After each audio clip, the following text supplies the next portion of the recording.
etc. And John Pringle ran the club with a rod of iron. He was a very remarkable person. He worked at the Royal Radar Research Establishment during the war, NVE. He didn't suffer fools gladly. He had that extraordinary ability to get other people to do things by not exactly asking them to do things and not exactly telling them to do things, sort of in between, in a way where it was completely impossible to say no. So we were all dragged into doing things. He, for example, one day, observing that one of the trailers needed mending, and he wanted to take it up the Mind to one of the camps the next day, he simply parked it outside Don Mackay's shop. Mackay's, he knew Don Mackay's likely.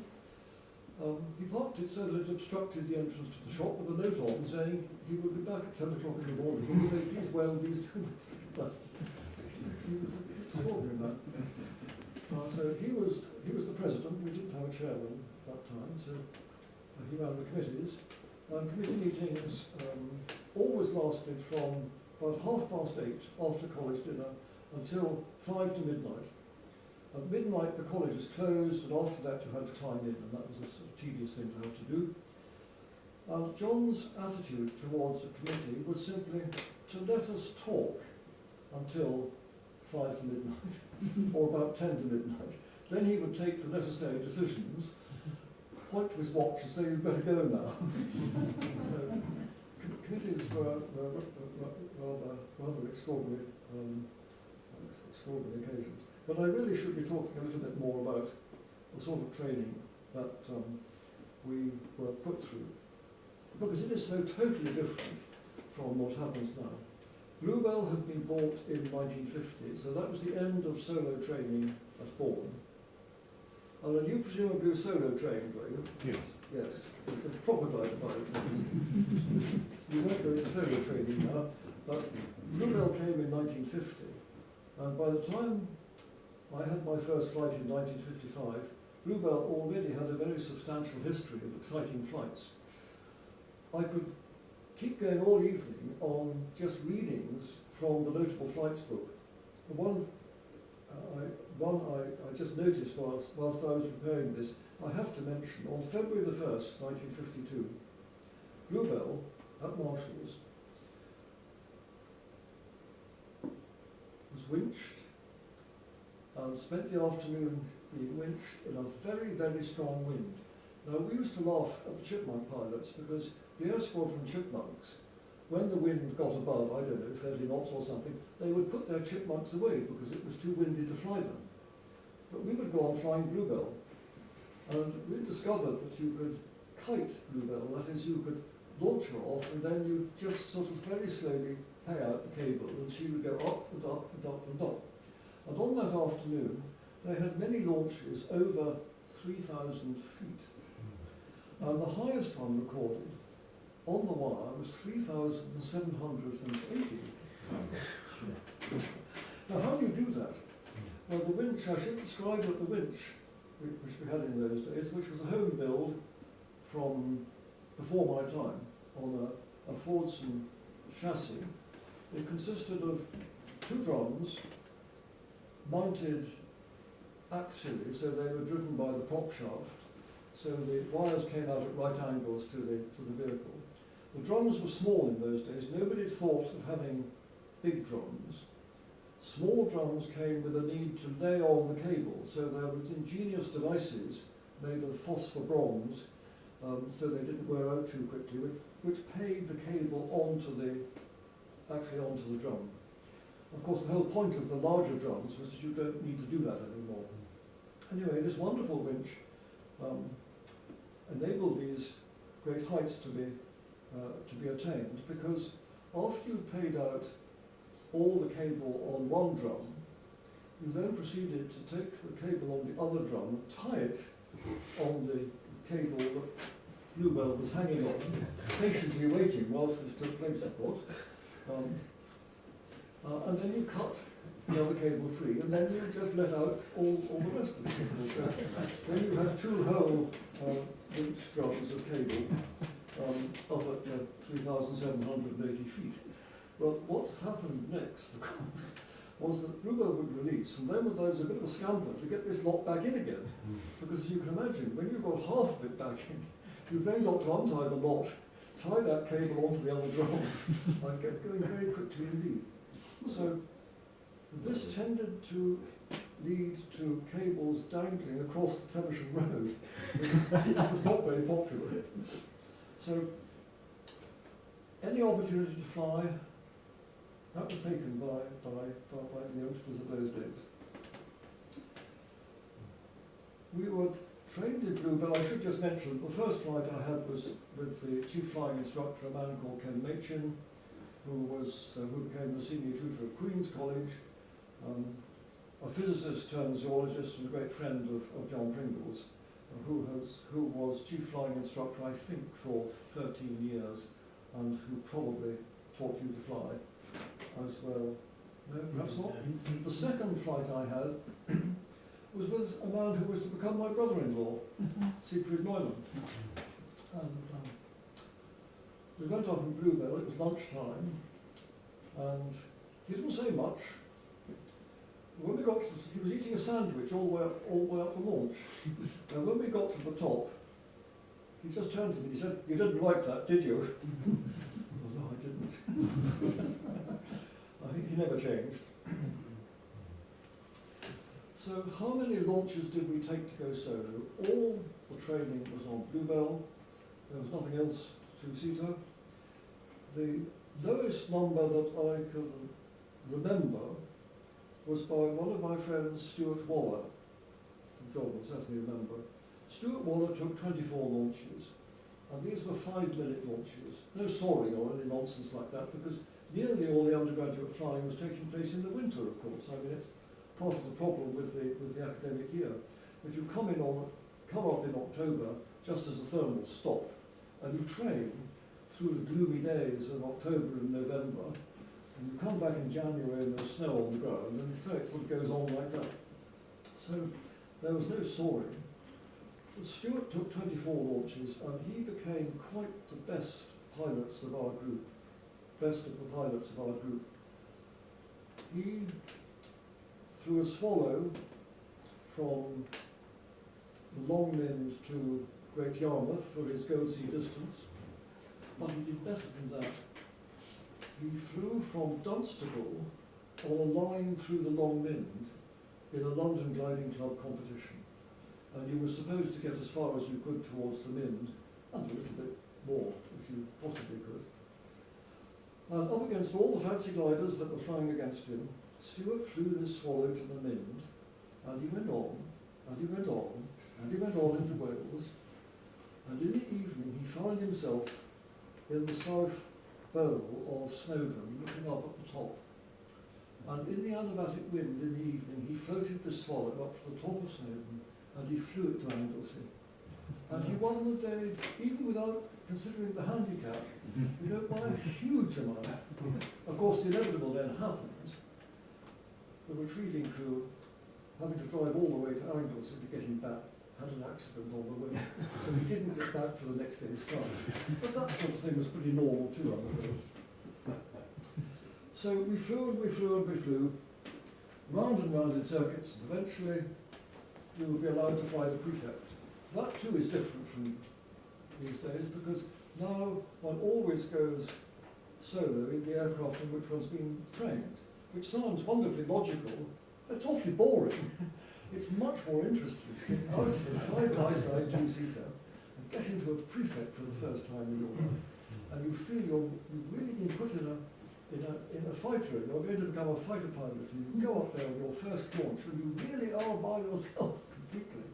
Now, of course, there was a phase when we were sending pupils solo in Bluebell, with the nose bomb in and some tyres in to compensate for the weight, to make sure that the nose went down before the launch took place. And Katharina taught, this is my wife Katharina, was one of the instructors particularly for undergraduates being available during the week. And she taught our son Thomas to fly. and managed to organise things so that he could go first solo on his 16th birthday. So she put him in Bluebell. They must have had some check flights that day. Put him back in Bluebell, put the nose board on, put a couple of tyres strapped in where she had been sitting a moment or two ago, sent him off. And he came down quite safely. But he said something that no instructor had ever thought about before, that the aircraft flew one wing down, because he was heavier than the two tyres. So everybody was interested in getting the fore and aft balance correct.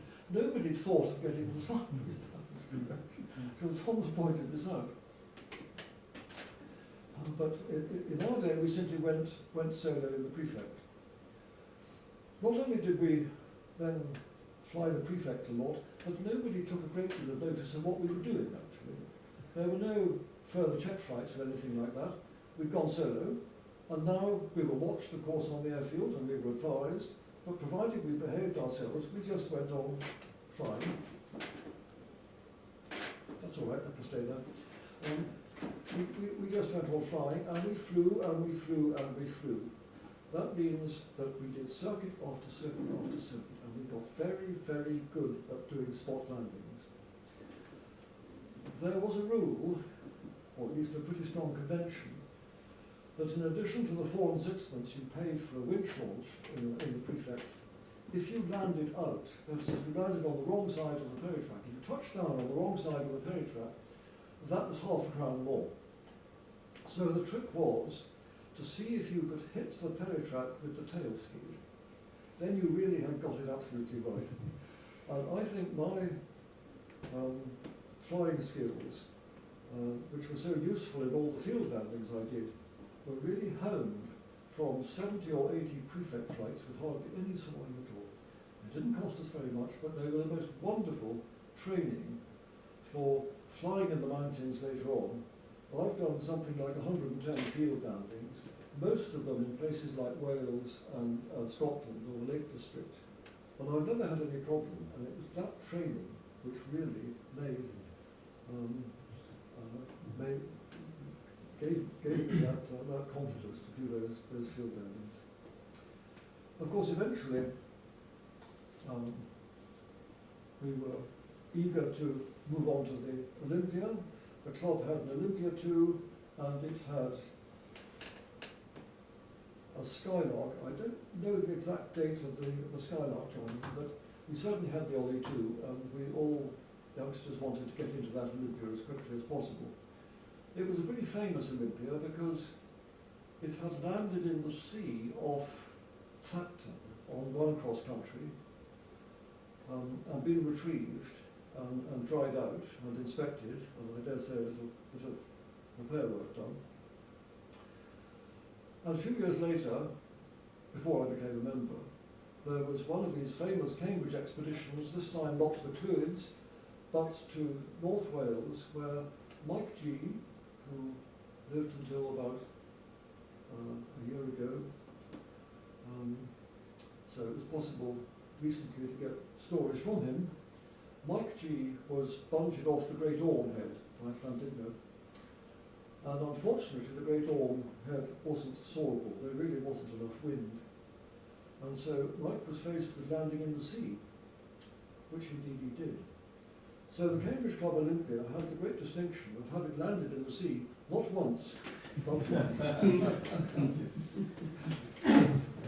I think something else then happened to it, and one of our wealthy members then bought an Olympia and allowed the club to fly. These expeditions had been going on before the war. There was one in 1937 to Kimmeridge in Dorset, and there was a famous one to Hewish in 1938, Hewish in the Vale of Pewsey, or above the Vale of Pewsey, where a lot of good flying was done by members of other clubs who came and used the Cambridge facilities which had been taken down there. We taught ourselves to soar. We read the books, we read The Soaring Pilot, learnt ways of centering in thermals, using, of course, the coasting variometers with their little green ball and their little red ball telling you whether you were going up or down. very good education. So we taught ourselves to saw, but we also taught ourselves to do aerotows, because we were sent off on aerotow without a due aerotow first. Well, Ted said it's quite simple, just follow the tug. He told us one of the things you mustn't do, like pull up as if it were a winch launch, and that you must release if the tug waggled its wings, but otherwise just follow the tug. Now it wasn't quite as straightforward as that, because we wanted to have our first aerotow when it was tolerable, obviously, because we were impecunious students. Ted wanted us to have our first aerotow when it was calm in the evening, so that we wouldn't be bumped around. So there had to be some pretty careful negotiation about that. But it all seemed to work out all right. We would go off one aerotow.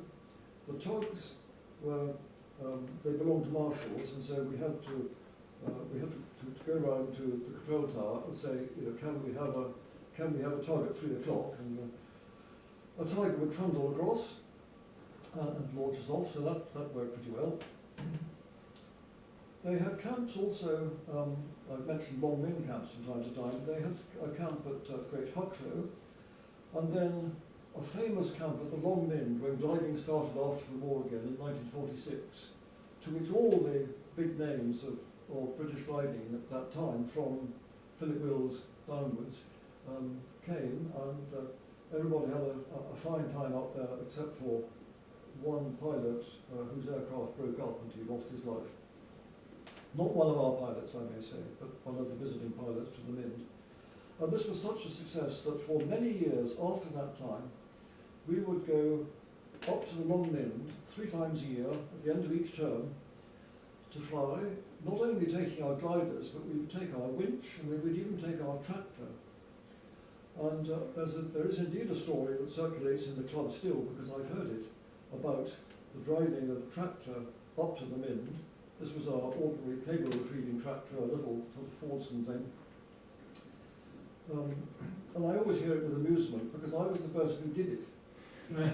What happened was that we had a mechanical subcommittee, and a man called Gil Phillips, who ran a laundry in Cambridge. He was a Cambridge graduate, but he had inherited a Cambridge laundry. So he ran that. He ran the mechanical subcommittee. And when I suggested that since we would need a retrieving vehicle up at the Mint,